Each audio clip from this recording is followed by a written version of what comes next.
Hello, everyone. Welcome to Durrett's Take. It's that time of the week where I go over my top 10 college football games for this week. So let's get started with the biggest game of the week between number 6 Oregon and number 3 Penn State.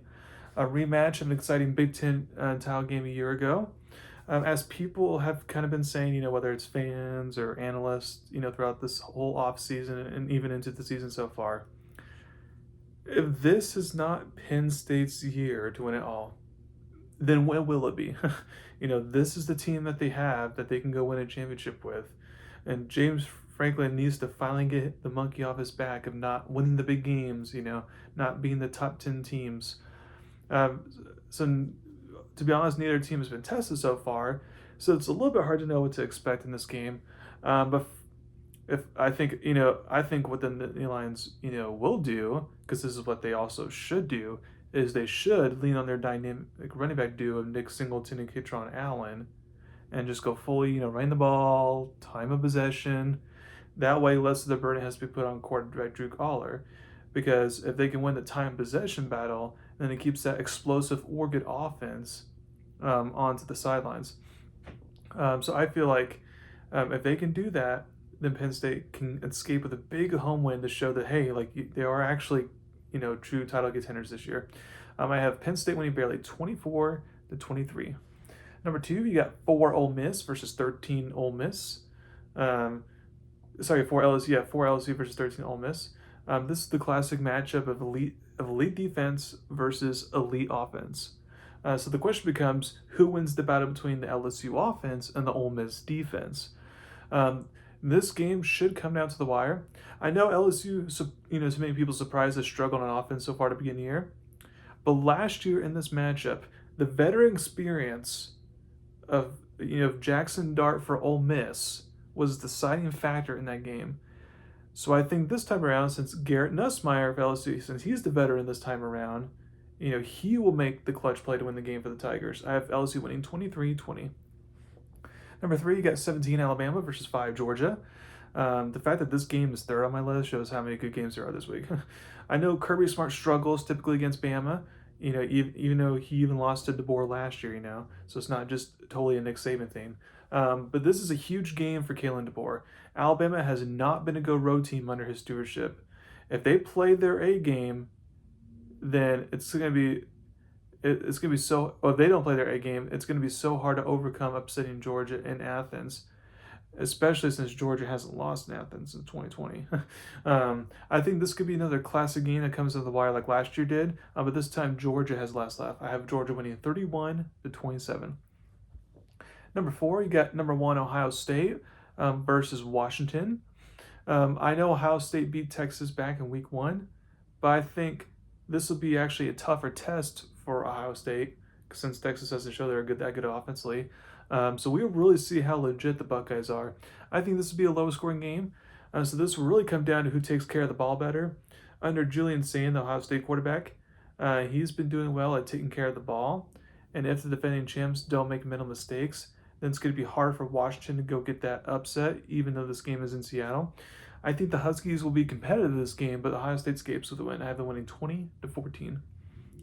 Number 5, you got Auburn versus 9 Texas A&M. On one hand, it's good that the Aggies had a bye before this game, since the Notre Dame game, was a big game for them, and it took a lot out of them. On the other hand, Auburn is coming in very upset after the refs missed a few big calls for them last week that should have given the win against Oklahoma. So since Texas A&M's defense has not been playing well so far this year, I think Auburn will score a lot of points. They'll be fine on offense. So the question is, can Aggies offense go into another shootout like they did against Notre Dame and win a game like that? I think they can, assuming they use the bye week to their advantage. I think Texas A&M gets the close win and gets revenge since Auburn helps keep A&M out of the SEC championship game last year. I have A&M winning 37-34. Number 6, we got 21 USC versus 23 Illinois. The Trojans are finally going to be tested for the first time this season. Since Illinois' defense is nothing to write home about, I think that offensively, USC can continue to produce like they have been doing. The question is, can Illinois' offense bounce back after an embarrassing performance last week against Indiana? It all depends on whether Illinois' offensive line holds up. If they can hold up, they'll get the upset. I think with USC making the road trip out to the Midwest for an early kickoff, I can see them starting off slow and Illinois starts off strong, especially since they got embarrassed last week. And typically, my philosophy, good teams, they get embarrassed one week, usually bounces back the other week, whether it's a win or loss, they usually play better. Um, I think USC comes back from a deficit to steal a road win and show that they can be included amongst the contenders in the Big Ten. So I have USC winning 31-28. 70 got 24 TCU versus Arizona State, and the Friday night game tonight. This is a big game, the Big 12 I'm looking forward to. I know Arizona State survived on the road against Baylor last week, but if they lose this game at home and already have 2 losses, going to 5 games of the season, then I think that's going to spell trouble for the Sun Devils, since I doubt they're going to go on a 6-game winning streak in conference play like they did last year. For TCU, it's a chance to show that they should be considered a top 3 team if they get a road win here, and be like probably on par with like Texas Tech. I think this game could simply come down to whoever has the ball last wins the game, and it's hard to know who's going to have the ball last. But I'm going to guess that it's going to be Arizona State as they make that a clutch play to win the game like they made last week. I have Arizona State winning 20-19. Number 8, you got another Big 12 game amongst undefeateds. You got Arizona versus 14 Iowa State. So far, Arizona hasn't played anyone, so this will be like the big test to see if Arizona is legit or not. Both teams are coming off a bye week, so we'll see how they both use that. Not sure how this game is going to look, in my opinion. And just in my personal opinion, I don't think Arizona has made the offense adjustments nor the defense adjustments to be that much improved from last year's squad. They only won 4 games, so I don't think Arizona is going to win. Sure, they can remain competitive. I do, but once again, like Iowa State's done all year, I feel like Iowa State would just make a clutch play to win the game. So I have Iowa State winning 23-16. Number 9, you have 15 Tennessee versus Mississippi State. Even though Mississippi State beat Arizona State in non-conference play, this game would kind of really show if Mississippi State will be like at the bottom of the SEC again or not. I'm not saying they have to win this game in order to not be, but they have to be competitive.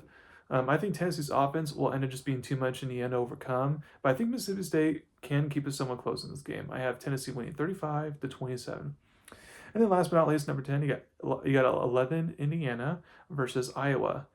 This is a classic upset alert type of game. The Hoosiers are feeling themselves after dismantling Illinois, so I can see them coming back down to earth in this game. Between Illinois and Iowa, Iowa has a better defense. Now, I don't think Iowa's offense can do enough to outscore Indiana if it comes to that, but I can see Iowa making this a close game. I have Indiana winning 24-17. So thank you very much for listening to my podcast today. Please subscribe to my channel and tell me about me.